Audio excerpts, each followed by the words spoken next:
না। সংজ্ঞা দেবীর গর্ভে হয়েছিল জন্ম, এক ছেলে এক মেয়ে। ছেলের নাম হচ্ছে যম মানে যমরাজ, আর মেয়ের নাম কি যমুনা। যম আর যমুনা ভাই বোন।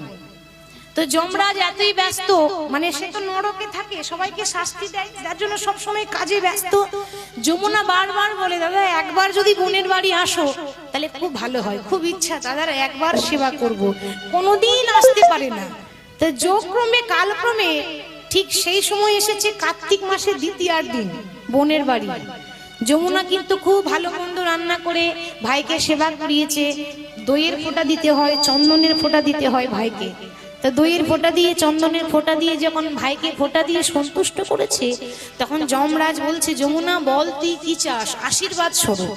দাদা তাহলে আশীর্বাদ করো, এই কার্তিক মাসের দ্বিতীয়ার দিন আজকের দিনে যদি কোনো বোন তার ভাই বা দাদাকে যদি ফোঁটা দেয়, তার দাদার কোনোদিন যেন অকালে মৃত্যু না হয়, তার ভাইয়ের জন্য অকালে মরণ না হয়, এই আশীর্বাদটা তোমাকে দিতে হবে। যমরাজ বলেছিল তথাস্তু।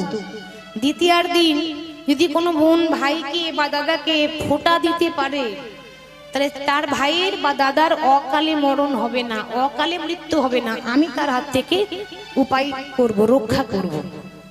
যার জন্য আমরা ফোঁটা দিই, ভাইয়ের কপালে দিলাম ফোঁটা, জমের দুয়ারে পড়ল কাটা। যমুনা দেয় জমকে ফোঁটা, আমি দিই আমার ভাইকে ফোঁটা।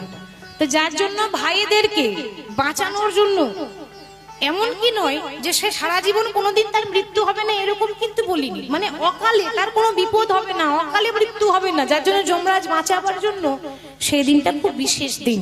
তাহলে কেউ যদি কারো যদি ভাই না থাকে, সে কৃষ্ণকে ভাই মনে করবেন।